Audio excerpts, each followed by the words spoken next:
Assalamualaikum warahmatullahi wabarakatuh. Perkenalkan, nama saya Umi Aisyah dengan NIM 205221321, Program Studi Akuntansi Syariah Fakultas Ekonomi dan Bisnis Islam Universitas Islam Negeri Raden Mas Said Surakarta. Saya di sini akan menjelaskan mengenai transaksi jasa dalam Islam. Nah, sebelumnya kita perlu mengetahui apa itu transaksi. Secara umum, transaksi dapat diartikan sebagai kejadian ekonomi atau keuangan yang melibatkan paling tidak dua pihak, yakni seseorang dengan seseorang atau beberapa orang lainnya yang saling melakukan pertukaran, melibatkan diri dalam perserikatan usaha, pinjam-meminjam, dan lain-lain atas dasar suka sama suka ataupun atas dasar suatu ketetapan hukum atau syariat yang berlaku. Nah, transaksi halal adalah semua transaksi yang dibolehkan oleh syariat Islam, sedangkan transaksi haram adalah semua transaksi yang dilarang oleh syariat Islam. Halal dan haramnya suatu transaksi tergantung daripada beberapa kriteria, yaitu yang pertama, objek yang dijadikan transaksi apakah objek halal atau objek haram. Dan yang kedua, cara bertransaksi apakah menggunakan cara yang telah dicontohkan oleh Rasulullah, yakni transaksi halal atau transaksi yang bertentangan dengan syariat Islam. Transaksi yang sesuai syariat ini memiliki beberapa ciri-ciri. Yang pertama yaitu tidak mengandung unsur kezaliman. Yang kedua, bukan merupakan transaksi ribawi. Yang ketiga, tidak membahayakan diri sendiri ataupun orang lain. Yang keempat, tidak mengandung materi-materi yang diharamkan.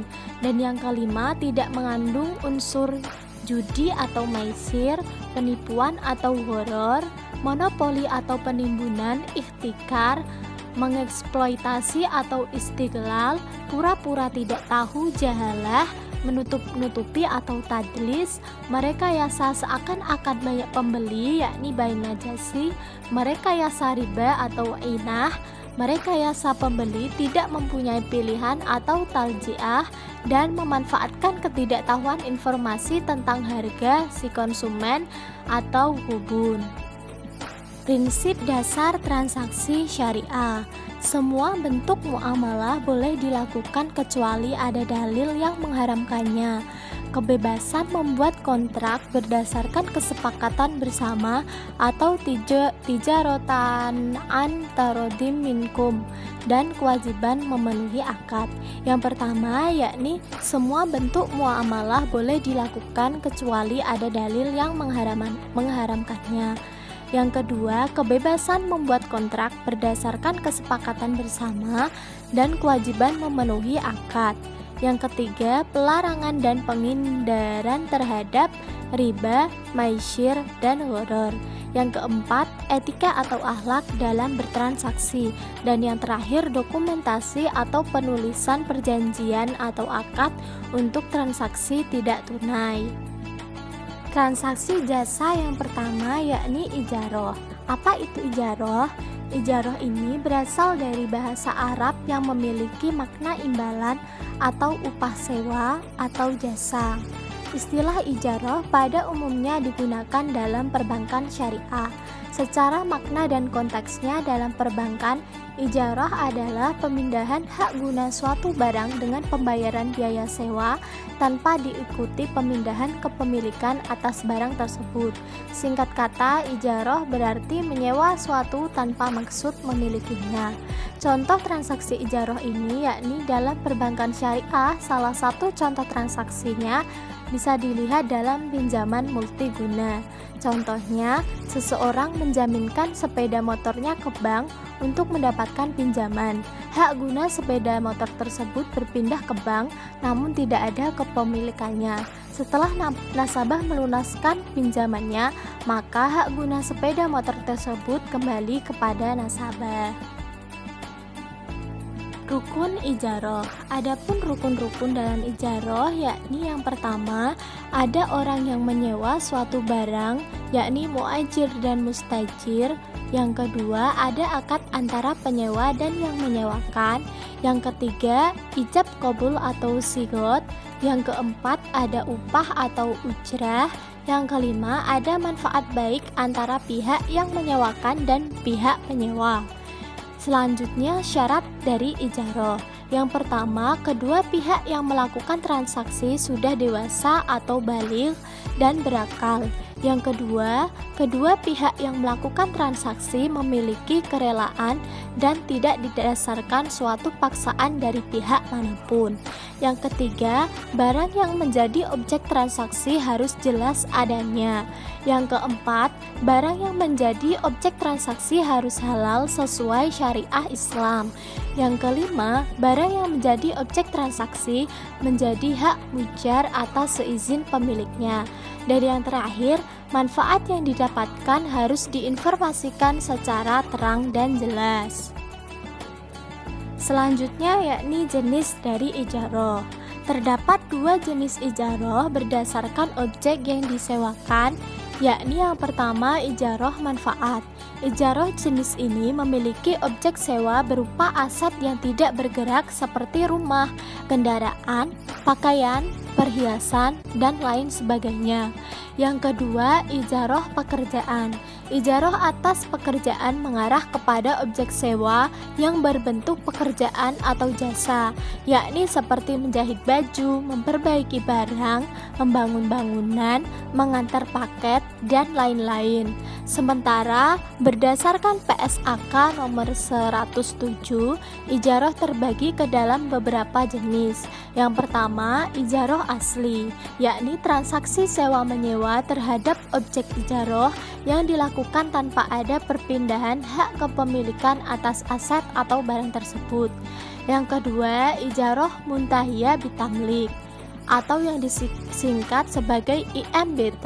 Ini adalah akad ijaroh yang terjadi dengan adanya perjanjian atau wa'ad perpindahan kepemilikan objek yang disewakan tersebut pada waktu tertentu. Yang ketiga, jual dan ijaroh. Transaksi ijaroh ini dilakukan saat objek ijaroh yang telah dijual kepada pihak lain kemudian disewa kembali karena penyewa atau pemilik sebelumnya masih membutuhkan manfaat yang ada di objek tersebut. Dan yang terakhir, ijaroh lanjut. Ijaroh lanjut ini merupakan kegiatan menyewakan lebih lanjut barang atau aset yang sebelumnya telah disewa dari pemilik kepada pihak lain. Pembatalan ijaroh. Akad ijaroh atau sewa menyewa dapat berakhir atau dibatalkan apabila terjadi permasalahan-permasalahan berikut. Yang pertama, objek atau barang yang hendak disewakan mengalami kerusakan. Yang kedua, objek sewa hilang atau musnah. Yang ketiga, masa sewa menyewa yang sebelumnya sudah disepakati oleh kedua belah pihak telah berakhir. Apabila dalam bentuk barang, maka penyewa harus mengembalikan kepada pemiliknya. Sementara jika yang disewa adalah jasa, maka orang tersebut berhak menerima upah dari jasa yang telah dilakukan. Dan yang terakhir, terjadi uzur pada salah satu pihak. Selain itu, terdapat landasan hukum ijaroh, yakni landasan hukum dari transaksi ijaroh terdiri dari Quran Surat At-Tolaq surat ke-65 ayat 6 serta Quran Surat Al-Qasas surat ke-28 ayat 26 dan 27. Transaksi jasa yang berikutnya yaitu wakalah. Wakalah berasal dari wazan wakala yakilu waklan yang berarti menyerahkan atau mewakilkan urusan. Sedangkan menurut kalangan Syafi'iyah, wakalah adalah ungkapan atau penyerahan kuasa al-muwakil kepada orang lain al-wakil supaya melaksanakan sesuatu dari jenis pekerjaan yang bisa digantikan dan dapat dilakukan oleh pemberi kuasa. Dengan ketentuan pekerjaan tersebut dilaksanakan pada saat pemberi kuasa masih hidup. Akad wakalah pada hakikatnya merupakan akad yang digunakan oleh seseorang apabila dia membutuhkan orang lain atau mengerjakan sesuatu yang tidak dapat dilakukan sendiri dan meminta orang lain untuk melaksanakannya. Dasar hukum dari transaksi wakalah.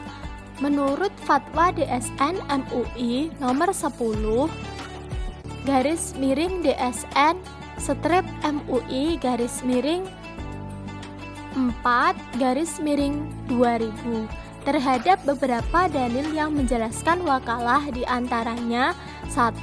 Firman Allah dalam Quran surat Yusuf ayat 55 tentang ucapan Yusuf kepada raja, "Jadikanlah aku berdaharawan negara atau Mesir, sesungguhnya aku adalah orang yang pandai menjaga lagi berpengalaman."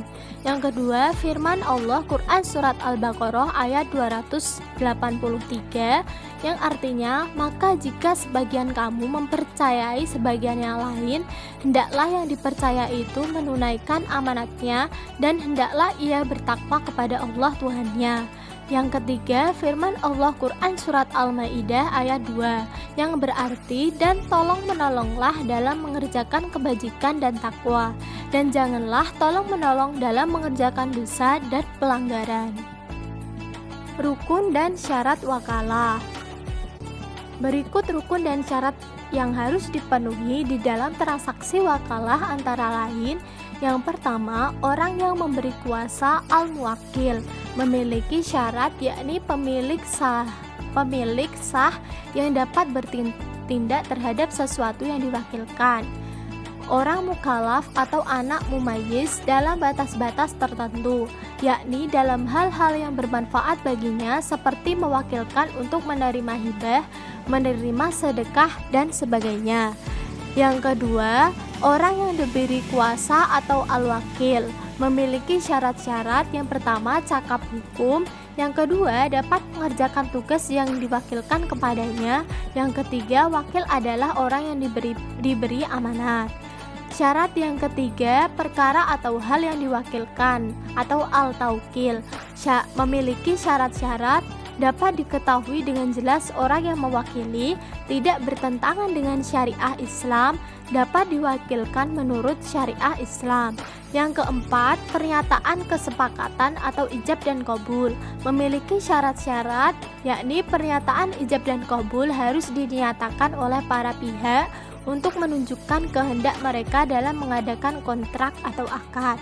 Wakalah dengan imbalan bersifat pengikat dan tidak boleh dibatalkan secara sepihak. Yang selanjutnya yaitu transaksi wakalah pada bank syariah. Dalam pelaksanaan di perbankan syariah, akad wakalah memiliki berbagai bentuk. Dalam pelayanan jasa perbankan yang dapat berbentuk sebagai berikut. Yang pertama, transfer, jasa yang diberikan bank untuk mewakili nasabah dalam pemindahan dana dari satu rekening kepada rekening lainnya.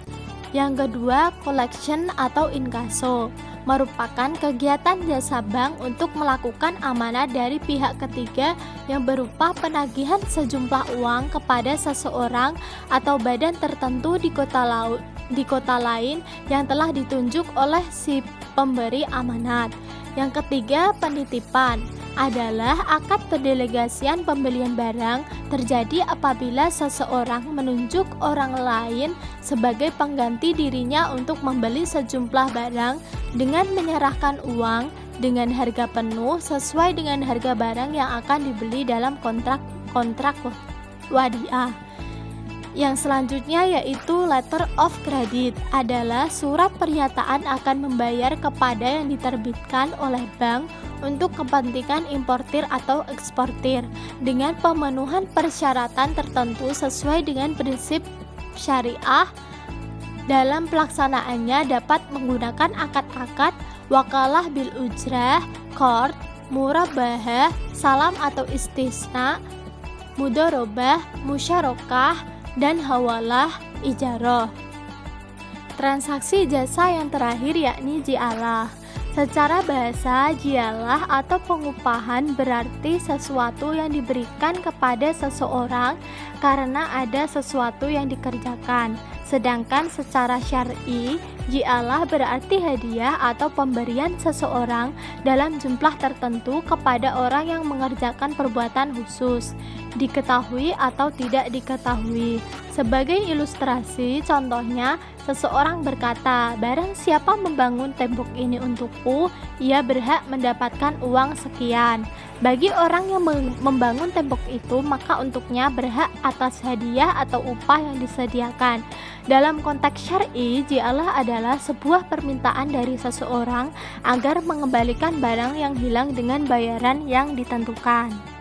Berkaitan dengan hukum jialah, jumhur ulama sepakat bahwa hukum jialah itu adalah mubah atau boleh. Keabsahan akad jialah ini didasarkan pada firman Allah dalam Quran Surah Yusuf ayat 72, yang artinya penyeru-penyeru itu berkata, "Kami kehilangan piala raja, dan siapa yang dapat mengembalikannya akan memperoleh bahan makanan atau seberat beban unta, dan aku menjamin terhadapnya." Adapun rukun jialah antara lain, yang pertama jail adalah pihak yang berjanji akan memberikan imbalan tertentu atas pencapaian hasil pekerjaan atau natijah yang ditentukan. Yang kedua, maj'ullah adalah pihak yang melaksanakan jialah. Yang ketiga, sigot atau ijab kabul objek. Syarat-syarat transaksi jialah. Pertama, pekerjaan yang diminta dikerjakan adalah mubah. Tidak sah transaksi jialah pada sesuatu yang tidak mubah seperti khamar. Yang kedua, upah dalam jialah berupa harta yang diketahui jenis dan ukurannya, karena upah yang tidak diketahui tidak sesuai dengan tujuan transaksi jialah. Yang ketiga, upah dalam jialah harus suci, dapat diserahkan dan dimiliki oleh peminta jialah. Yang keempat, pekerja menyelesaikan pekerjaan yang diminta dalam jialah dan menyerahkannya kepada yang menyuruhnya. Nah, selanjutnya merupakan aplikasi akad transaksi jialah atau ujar pada perbankan syariah. Berikut ini yakni yang pertama kartu ATM, yang kedua SMS banking, yang ketiga pembayaran tagihan, dan yang terakhir pembayaran gaji elektronik. Nah, demikian tadi penjelasan mengenai transaksi jasa dalam Islam. Sekian dari saya, apabila ada salah kata saya mohon maaf. Wassalamualaikum warahmatullahi wabarakatuh.